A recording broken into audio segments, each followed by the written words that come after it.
I believe most of us at one point in our lives has cheated in an exams or a test by copying a schoolmate or a classmate during the exams. This happens as a result of you not learning, of you not reading your notes. It's troubling when you fail to verify if what you are copying is actually the correct answer to the question set before you. And this also happens as a result of some reasons, right? Or maybe the result of some reasons, and they are: one, when you are completely lost, when you have no clue or idea what the answer is to the question set before you, right? Two, when the person you are copying appears to know what he or she is about, when he or she appears to know the answers to the questions because he's actually writing something, he's actually busy writing something, right? And three, it makes you appear to whoever is going to mark your test or exams that you actually put in an effort. It makes you appear to be putting an effort or trying your best, right? Or being busy and not actually leaving the answer spaces blank. I don't know if I make sense. And this is actually understandable, right? Though it's not the right thing to do. The right thing to do is actually to learn, read your notes, and give answers to the questions during an exam or a test. It gets worse when you copy stupidly, when you copy unintelligently. And let me give you an example to understand what I'm trying to say. Back in JHS, when I was in school, we had a schoolmate, a classmate. She was a girl, and this girl was so unintelligent to the point that even when writing an essay and she's copying you, she'll copy your name. So suppose me are writing an essay about myself, and I write, my name is David Nyama, which is actually my name. I'm from Tema in the Greater Accra region, the capital of Ghana. My favorite food is kenke and fried fish with shito. Right? This lady will actually copy. She will also write, my name is David Nyama. I'm from Tema in the Greater Accra region, the capital of Ghana. My favorite food is kenke and fish with shito. Sorry. Right? She's a lady or she's a girl, but she's so unintelligent to the point that, sorry to say, and no, I'm not trying to I'm not trying to, but you get me. She's so unintelligent to the point that she's a girl, but she's copying my name, and my name is a guy's name. You get me? This whole situation, I've noticed that most African countries are doing the same by copying the West and Europe and America unintelligently, stupidly. Let me give you another example to explain or to hammer on what's this statement. So back home in Ghana here, the sun scorches harshly, especially in the dry season. We are in April, right? Come out here. The sun is scorching. It's scorching unapologetically. But people will come out, especially the youth, wearing a singlet or an underwear. They'll put on a shirt, put on a long sleeve shirt or jacket, and put on a puffer jacket too. You ask them, why have you dressed this way? And they'll be like, yo, I'm copying the West. I'm dressing the way the Westerners or the way Europeans dress or the way Americans dress. Because back home here, we watch most Western TV shows and all that because of socials, and even our traditional media too. They show most of the Westerners and the Europeans and Americans TV shows and their music videos and their movies. So we see what's going on in the West. I believe it's the same in most African countries too. Right? But they are failing to realize that the reason why these Westerners dress this way is because of their weather. Their weather is mostly chill and cold, which is the exact opposite to what's happening in Ghana or in Africa here. Most African countries have hot weather, or like sunny and scorchy weather, right? So you dressing that way back home in Ghana here, it actually has health risks or health consequences, right? Trapping heat under your body like that, it has health consequences, right? But they are failing to realize they are just copying, because whatever they see the white man, or they see the Europeans or the Westerners, that whatever they do is actually right, or is the best thing to do. Which I'm not saying it's wrong, but my point is, I believe, or my principle is, when you don't know something, right, or when you are new to something, you don't have to copy the thing to detail, or copy blindly, or copy stupidly, or copy unintelligently. You have to ask yourself questions. In the first place, why are you guys doing this? What is the benefit? What is the consequence? What is the disadvantage of whatever you guys are doing? I want to do some, but you have to ask all these questions first before you do whatever you do. So if our youth in Ghana know this is the reason why these Europeans dress this way, I don't think they'll be dressing that way. I mean, some will still dress that way, but most of them won't dress that way if they know the reason why they are dressing that way. You get my point? Yes. So as I said earlier, this is what I've noticed that most African countries are doing. They are copying blindly, they are copying stupidly, they are copying unintelligently from the West, which is appalling, which is sad. And I'm saying this, or I said all this to bring your attention, or to let you know what's currently happening in Ghana here. Our president is about to make Ghana a visa-free country to all African nations, right? Our president, John Dramani Mahama, His Excellency John Dramani Mahama, is set, or is on the process to make Ghana a visa-free country to all African nations. And I'm not saying it's the wrong thing to do. It's actually something, or an initiative that will help not only Ghana but the whole of Africa. If all of Africa is visa-free to all African nations, right? It's something that will help all of us. It will bring in more business and opportunities it will strengthen our relationship with each other and all that. But the problem is, number one, it's premature. Number two, we are not asking ourselves the right questions. We are not putting things in place to actually accommodate this kind of initiative and make it sustainable and maintain it, and actually give us the greater benefits or advantages, right? We are not putting things in place.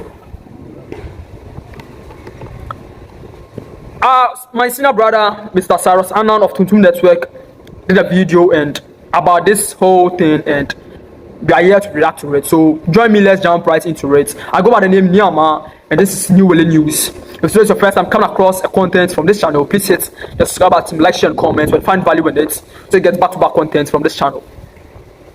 So let's jump right into it. I believe this idea of making Ghana visa-free to all Africans is actually premature. I am of the opinion that before you invite people into your home, it is smart to first put your home in order. Don't you think so, ladies and gentlemen? So where is the effort to get everybody in this country into some database, Mr. Interior Minister? Our border security, ladies and gentlemen, how secured are we? Who is entering? And what are their purposes here, ladies and gentlemen? Is Ghana security ready for the influx? Are these people from other African countries even willing or entertaining the idea of relocating to Ghana?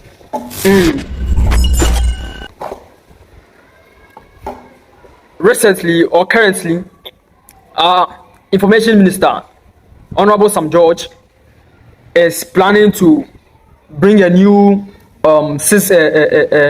identification system or database or whatever, and this actually happens normally.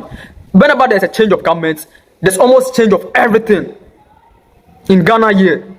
Whenever there's a change of government, they actually change everything, or mostly change everything. So the previous government, which is the MPP government, brought about Ghana card and a new SIM registration and all that, right? When NDC was in opposition, they were actually fighting against this whole new identification system and what have you. And they promised to bring or change it when they come into power. And that's what they are doing now. And their reason for doing this is because, number one, they think, or they are saying that most Ghanaians are still not identified. Most Ghanaians are still not identified correctly or like verified that, yeah, there's a Ghanaian, and under this whole identification system that was brought by the MPP government. That's their main reason for changing this or bringing in a new identification system and SIM registration and what have you. So even with Ghanaians in Ghana here, they are still struggling with identification, right? And they are going to do a visa free. Already, Nigerians and other people are trooping in the country and they have not been identified. Right? We don't know their purpose in this country. We don't know whether they are here to do good or bad. And they are still trooping in illegally, some legally, but most of them illegally, because we don't have their paperwork, we don't have their background, we don't have their history, we don't have their identifications. So, as Mr. Sarah said, this is actually premature.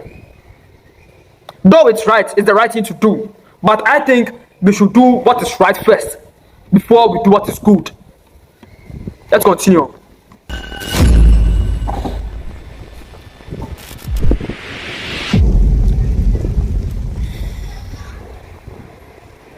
Hello and thank you for joining us. I'm Cyrus and this is Tuntum Network in Accra, Ghana. When you find value in this video you are about to watch, ladies and gentlemen, I want you to do me one thing. Please subscribe for more of such content. Please hit the subscribe button of Tuntum Network. Ghana recently received the president of Zimbabwe in a 3-day state visit in Accra. President Emerson Mnangagwa was here from April 1st to 3rd, just recently.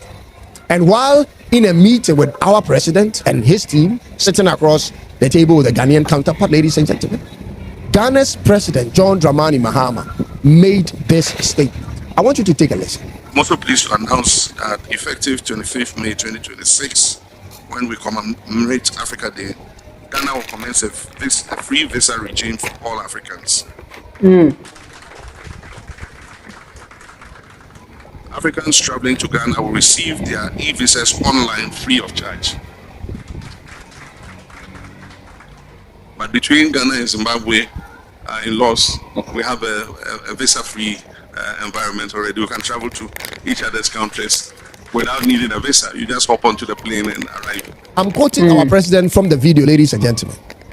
I'm also pleased to announce that effective 25th May 2026, when we commemorate Africa Day, Ghana will commence a free visa regime for all Africans. Africans traveling to Ghana will receive their e-visas online free of charge. End of quote. Listen to it again, ladies and gentlemen. Listen to our president say it once again. I'm also pleased to announce that effective 25th May 2026, when we commemorate Africa Day, Ghana will commence a free visa regime for all Africans. Africans traveling to Ghana will receive their e-visas online free of charge. But between Ghana and Zimbabwe, in laws, we have a visa-free environment already. We can travel to each other's countries without needing a visa. You just hop onto the plane and arrive. Ladies and gentlemen, there is a quote that comes to mind and it goes like this: accessibility without boundaries lowers your value. I repeat. Accessibility without boundaries lowers your value. And here's what it actually means in connection to this visa-free thing with Ghana, with this current government.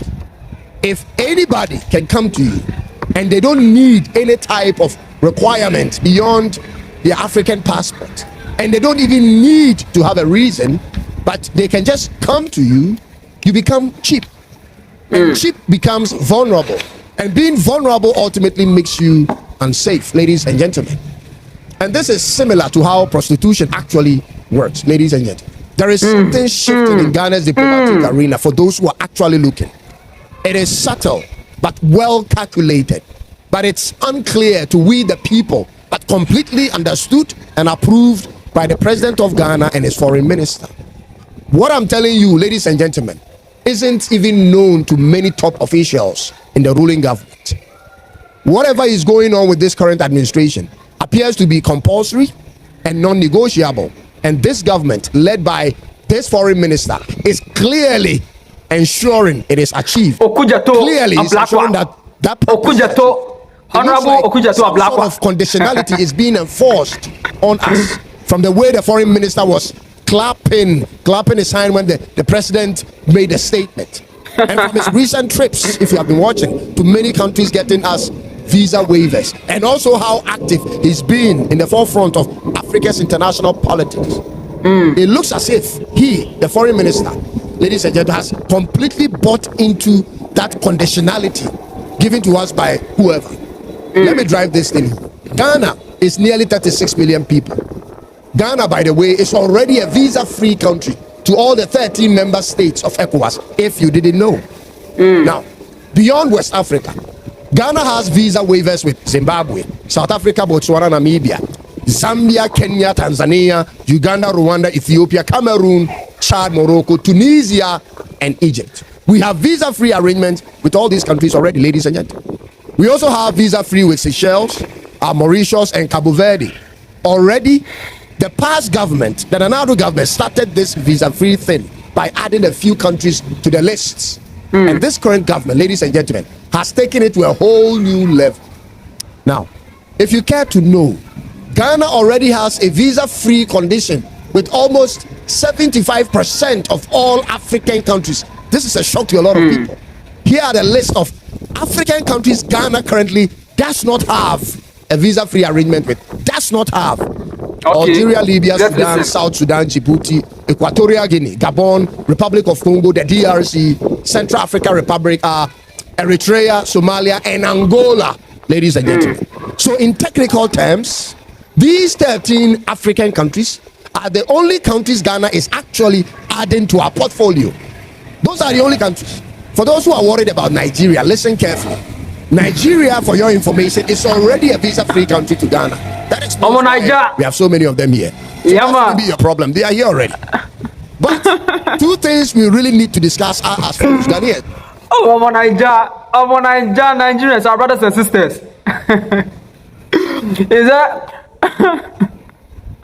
Ms. Dana says those of us who are worrying about Nigerians, well, you shouldn't worry about Nigerians because they are already we have a visa-free situation with them already.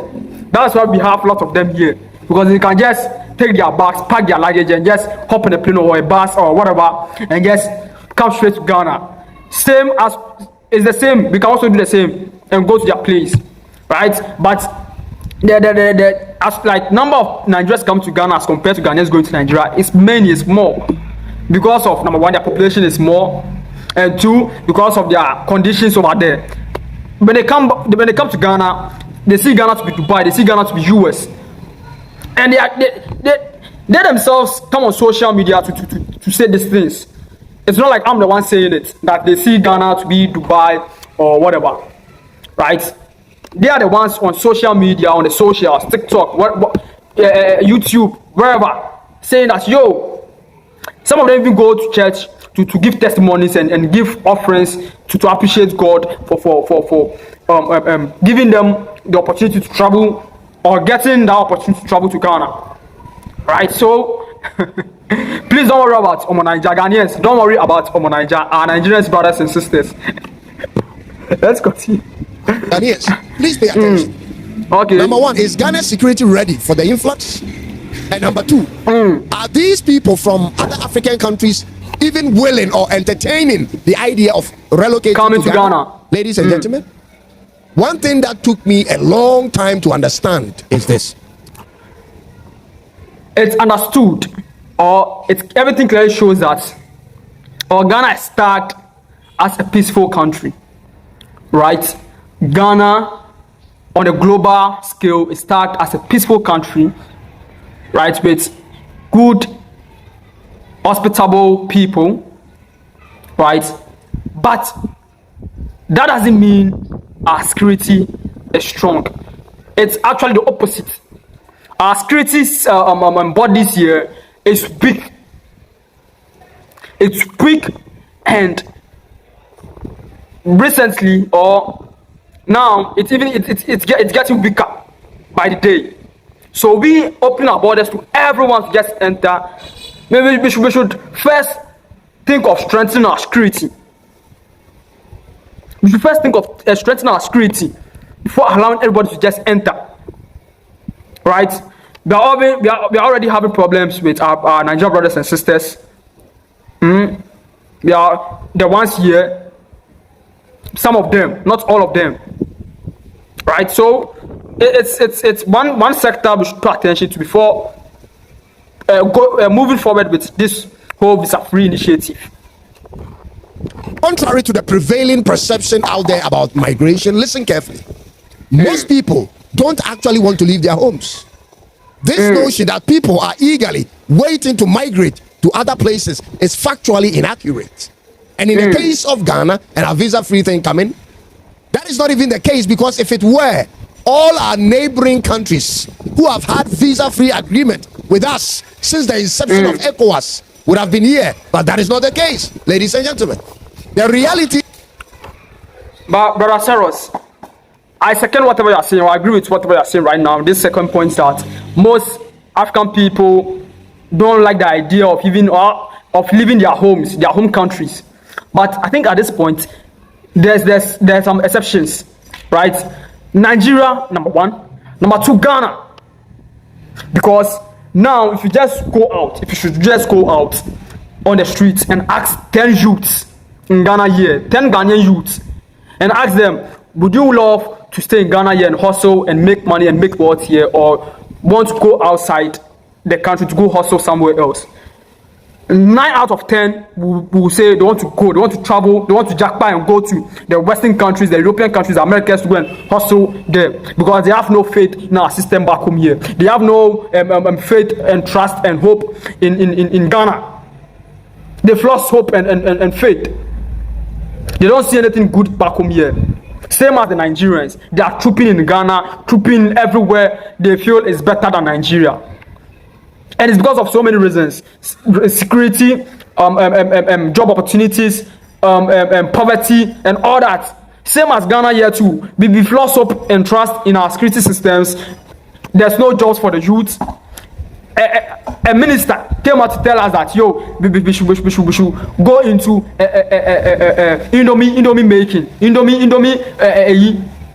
Indomie selling. What happened to the engineers who are going to grow, who are going to build the architecture of the country, the infrastructure of the country? What happened to the engineers who are going to build the weapons to defend the country when we are at war, or when war breaks out? What happened to the doctors who are going to take care and treat the sick and the ill people in the country? Right? Entrepreneurship don't build the country. Honorable minister, so-called honorable minister, minister of the, as a minister, MP of this one, Marina. Entrepreneurship, youth Indomine and build your mind. Young engineers. That's why students are going to school to be engineers. People are going to learn how to be doctors. So, me personally, if you ask my friends, most of my friends, I tell them that I don't want to travel out. The only time I'll travel outside to the European countries or to the West or wherever is that I'm going on a vacation, or someone is actually sponsoring me to go. And even if I'll go, I have to be sure that there's already work I'm going to do, there's already residence I'm going to live in, right? There's already a green card I'll get if I reach in this West. But I will never save money with the purpose of traveling outside to go and hustle. I think it's the right thing to do that. We all stay in our home countries, put our leaders to their toes, let them do what is right, bring the change we want to see, or we are seeing in the West, back home here, be the change we want to see. Right? I don't want to leave my home country. Ghana is sweet for me. I'm enjoying the peace of mind I have in my home country. And there's nowhere sweeter than home. there's nowhere sweet than home. So I agree with you that most people don't want to leave their home countries, but at this point, Nigeria, Ghana, and maybe Niger, because I've seen a lot of Nigerians too in Ghana here, bro, and it's crazy. They are almost everywhere. Any part of the capital you pass, you see a Nigerian. They're even becoming more than the Nigerians. So Nigeria, Ghana, Nigeria, these people, the citizens of these countries, bro, Mr. Cyrus, they actually want to leave their home countries. And they are the exceptions too, bro. Is most people prefer to stay in their home countries if they can meet their basic needs. Okay. These are the facts. There are no Sudanese, for instance, waiting on the 25th of next month to move to Ghana when Ghana opens its borders to them. Nothing like that is happening. You cannot make that statement and believe it's true, ladies and gentlemen. What is going on with the administration, this administration, and their interest in making Ghana accessible to all is beyond Ghana and beyond Africa. According to my research, ladies and gentlemen, I told you in a previous video of an agenda to turn Ghana into an extension of Europe in Africa, and you thought I was joking.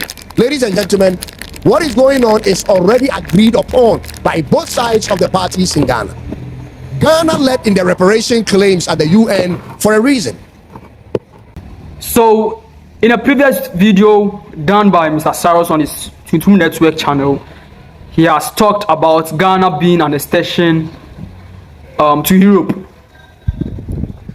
Let me break this down to you. So in that video, he explained that the Europe or the West is trying to make Ghana an extension to them, just like they've done Japan in Asia. So Japan is more of like an extension of Europe or the West in Asia.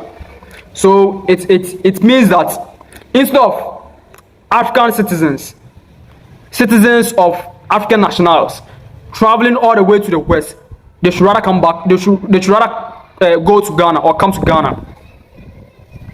Right. So if you want to get more understanding of this whole Ghana being an extension of Europe in Africa, go to Mr. Sarah's channel, Tuntum Network on YouTube.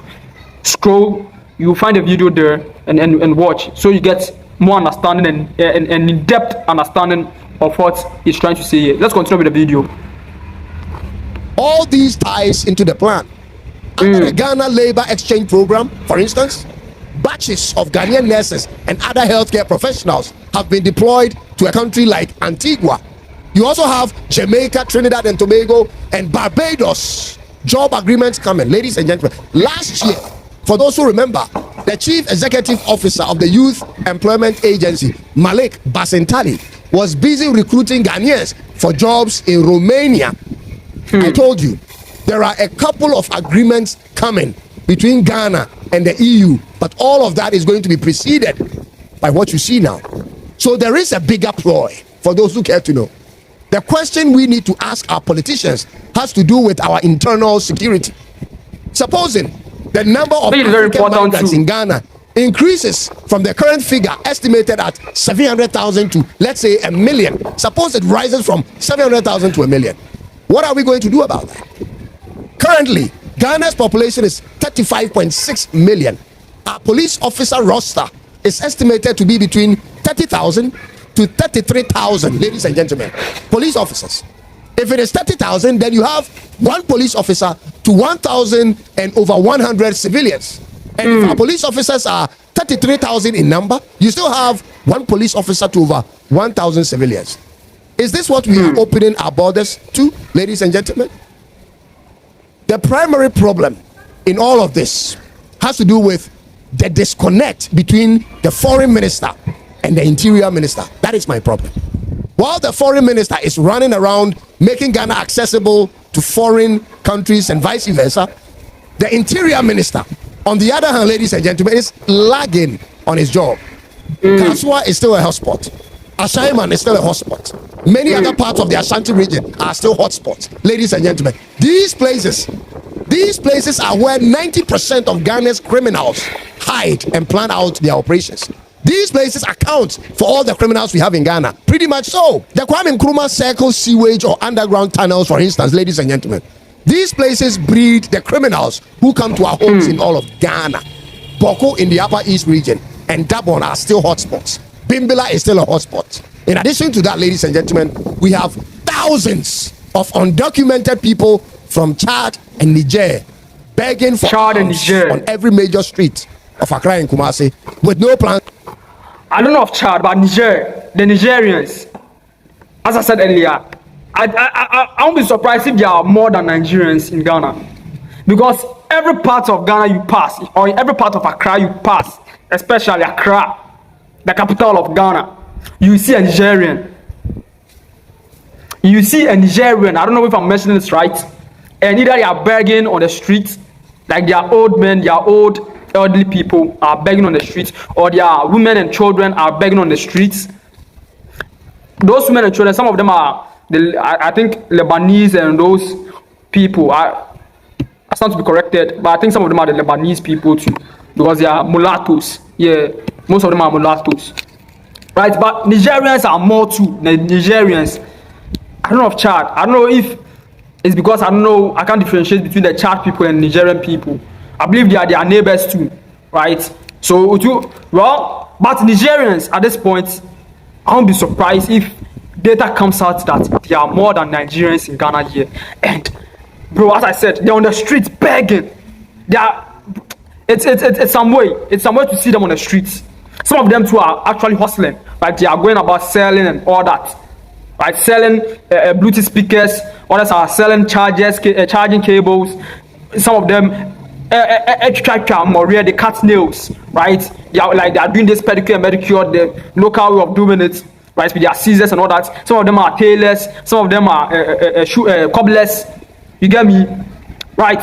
But their way of life in our streets makes our streets some way, like it makes our streets not nice. Lack of words, I'll use it. Not nice, not pleasant, because you see them all dirty, all some way be rusty and all that, and they are, bro, maybe we should pay attention to it. I think last year this same government put most of them in buses and transported them back to their home countries, or I don't know if they send them back to their home countries, but I think the following few weeks or months they were back on the streets again. I didn't know how they came back in the country. I don't know. So our immigration post too in this country too, we should also check those sector too, because these people, they are just trooping in the country without being identified and all that. We don't know their history. We don't know their purpose here, bro. We should the government of Ghana should start looking into that. Plans for them. These people are growing in their numbers every single day and expanding to every corner of this country. They have no skill set. They are unemployable. They cannot read nor write. They are aging, and eventually, when they cannot beg anymore in the streets, they might one day turn on us. Ladies and gentlemen, have you considered all these things? There are thousands of undocumented Nigerians within this country. Majority of these are shower girls on the roadsides and are Nigerians. You know it, I know it. These are facts, ladies and gentlemen. I am of the opinion that before you invite people into your home, it is smart to first put your home in order. Don't you think so, ladies and gentlemen? Right, fact. So where is the effort to get everybody in this country into some database, Mr. Interior Minister? Our border security, ladies and gentlemen, how secured are we? How secured is it? What are their purposes here, ladies and gentlemen? I believe this idea of making Ghana visa-free to all Africans is actually premature. I strongly believe the Interior Minister and the President are putting the cart before the horse. We first need to improve on the security checks and balances we've started on. We need to increase the number in our security services. The police officers, we need to increase that number. We need to cut the ratio of police officer to civilians from 1:1,000 plus. Mr. Cyrus, the same way I walk off India, bro. Me, on my way in Ghana. Say other countries, well, the positive things we have to copy from the Westerners or from Europe and Americas. Copy and we don't learn from that. But the negative ones, the one that won't benefit us or has sort of disadvantages, that are the ones we want to copy and learn from the West. This increment of the number of our security personnel, whether in the police service, in the military, in the immigration, or whatever, is something that I think it's very important that we actually increase that number, right? Because as we are saying, or as we are all seeing, our population is growing, and the population of immigrants who are growing in the country, right? But it's sad that Ghana here, in our home country Ghana here, you actually have to fight your way to serve your country, your own country that you want to serve, and provide security to your own country, to your own brothers and sisters, friends, and other citizens. Give them protection and serve them. You actually have to fight and pay money to serve your own country.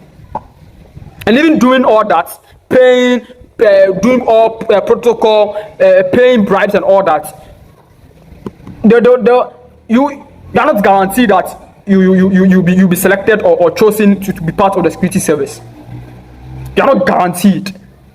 It's gonna happen that people lost their lives. Currently, people lost their lives because they went for enlistment or what have you. I don't know, but it was a military something that we're doing. We're enlisting people into the military, and people were packed over there because there's not even jobs in the country for the youth to do. So the military service is some way a secure job for Ghanaians, right?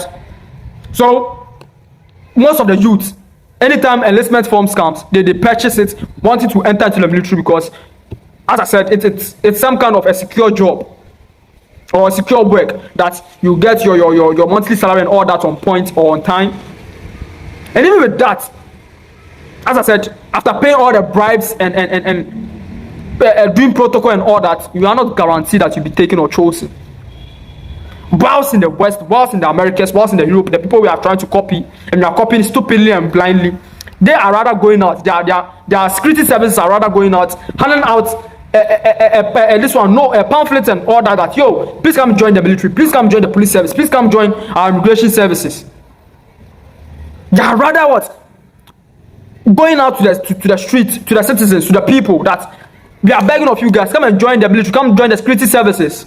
Because when your security service, the numbers are more, there won't be crime, or the rate of crime in your country will decrease. And when it comes to international threats, or when it comes to foreign threats, you have the numbers to fight against that threat. But back home, you are rather doing the opposite. People want to join the security service, but the security service are rather chasing them away or pushing them away. Mr. Saras, what's in here? It's a whole topic we have to address for another day. To 1:500 civilians, which is the standard. We need to improve on our fire stations. Our fire service is so under-equipped, it's actually embarrassing. Ghana Water Company isn't accessible to many parts of Accra to begin with. The entire infrastructure of the capital city in itself is insufficient and inefficient, ladies and gentlemen. There is so much work to do before. There are so much work to do.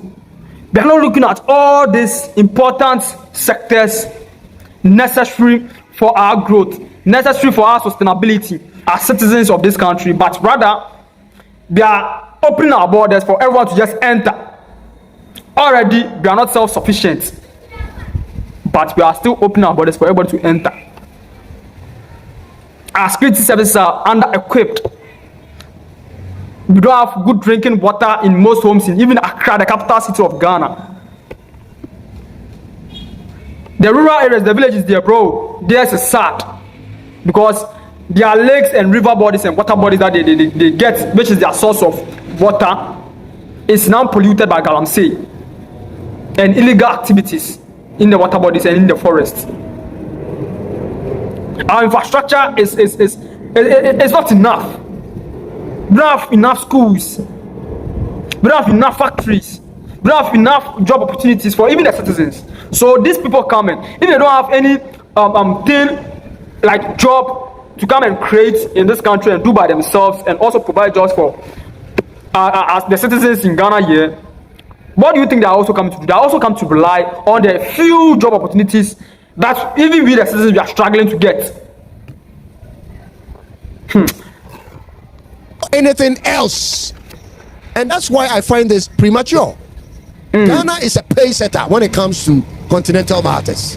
That's true. Independence That's for true. Black nations began with us. Yeah. With We hold us, that title. true. And so did our ports become the main ports for slavery. Don't forget. So perhaps before we go ahead and make the country completely accessible to everyone, we should first deal with our immediate pressing needs.